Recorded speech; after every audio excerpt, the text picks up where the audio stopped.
ক্ষতিগ্রস্ত হয়, সমাজ ক্ষতিগ্রস্ত হয়। আমার ইয়াং জেনারেশন ক্ষতিগ্রস্ত হলে স্মার্ট বাংলাদেশ গড়া যাবে না।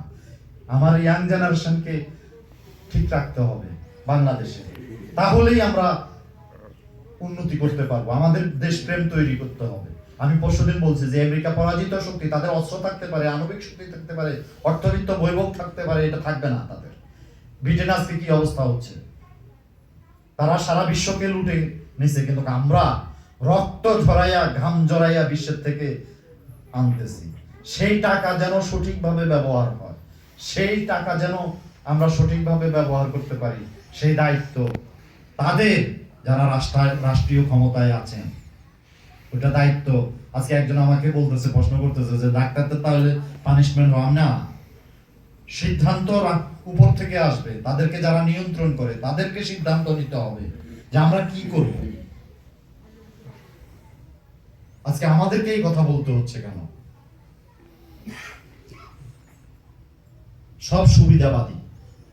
আমি যে সেদিন বললাম যে বঙ্গবন্ধু কন্যা বিশ্বের সেরা লিডার, এর জন্য যে পৃথিবীর কোন লিডার সংসদে দাঁড়িয়ে তার দলের বিরুদ্ধে কথা বলে নাই,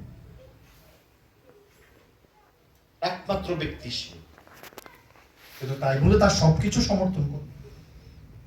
তার ভুল থাকতে পারে, দু চারটা ভুল থাকবো, কি করছে সে? তাই বলে আমি আওয়ামী লীগ হয়ে গেলাম?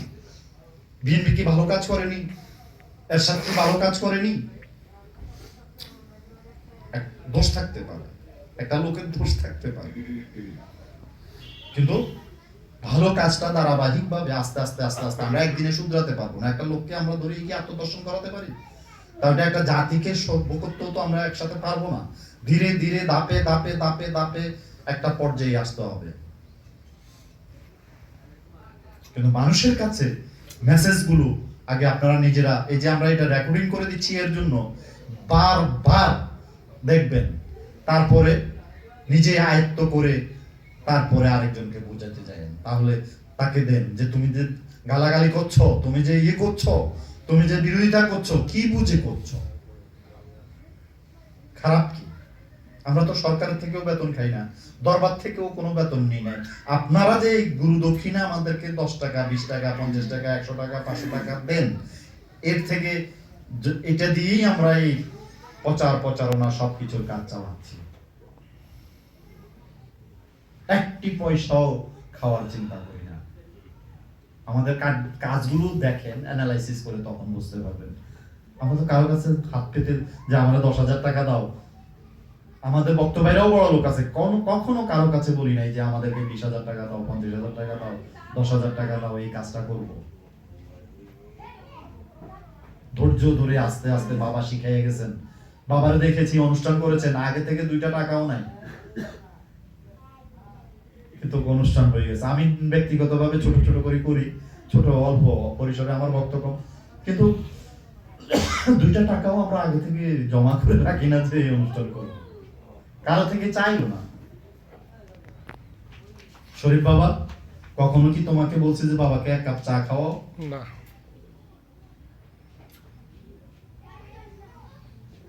বা আপনাদেরকে বলেছি? হ্যাঁ, একটা টাকা চেয়েছি, হ্যাঁ আপনারাই দেন।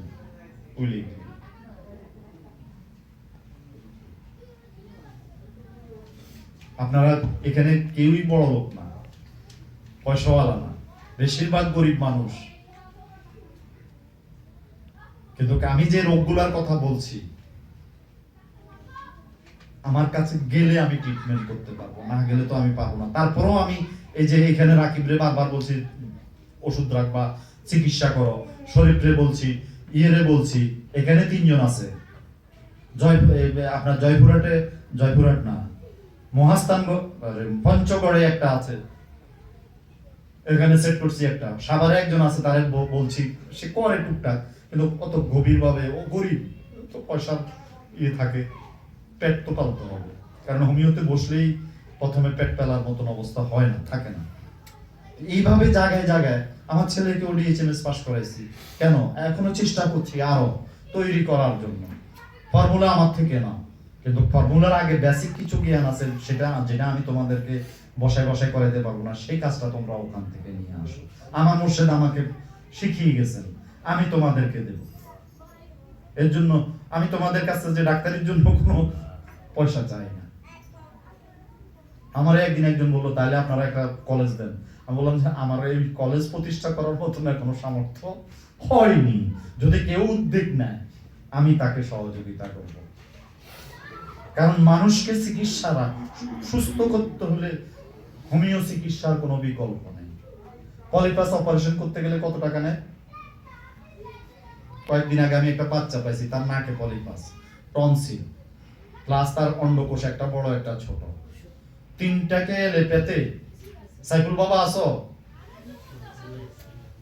তিনটাকে লেপেতে চিকিৎসা করতে হলে কতদিন সময় লাগবে, এবং এই তিনটা করতে, অপারেশন করতে কত টাকার প্রয়োজন। কিন্তু যে গরিব রোগীটা, ওর পক্ষে চিকিৎসা করা সম্ভব না, ওর পক্ষে এই চিকিৎসা করা সম্ভব না। আমি 2 মাস ওষুধ দেওয়ার পরে তার ওই যে গলার টনসিলের ব্যথাটা চলে গেছে, এই শীতের ভিতরে আর টনসিলের ব্যথা হয়, নাকের পলিপাসটা ছোট হয়ে আসছে, অন্ডকোষের এটাও ছোট হয়ে আসছে। সামান্য সামথিং পয়সা নিয়ে দিচ্ছি ওষুধ করে। এটা আমার অ্যাডভার্টাইজ না। আমি তোমাদেরকে, যাদেরকে ডাক্তারি পাস করাইছি, তাদেরকে অনুরোধ করব, তুমি এই ফরিদপুরে বসে, ও রাজবাড়িতে বসে, রহিম এক জায়গায় তো বসছেই, তোমরা মানুষকে একটু চিকিৎসা করার চেষ্টা করো। মানুষকে, গরিব মানুষগুলোকে, বড় লোকের দরকার নাই, বড় লোকদের টাকা আছে, তারা ইংল্যান্ডে যেতে পারবে, সিঙ্গাপুরে যেতে পারবে, ক্যালকাটায় যেতে পারবে। আমার এই যে ইসরাফিল ভাই 35 লক্ষ টাকা গেছে নাকে পলিপাস, ইন্ডিয়াতে বলে চিকিৎসা খুব ভালো। অনেকেই বলেন ইন্ডিয়াতে যে চিকিৎসা ভালো, দালালরা তো বুঝায়। ইন্ডিয়াতে তো 35 লক্ষ টাকা গেছে তার নাকের পলিপাস, আমাকে বলছে তার অপারেশন করতে খরচ গেছে। তো এটা কি ভালো ট্রিটমেন্ট হলো? আমি এই প্রশ্নটা রেখে আমার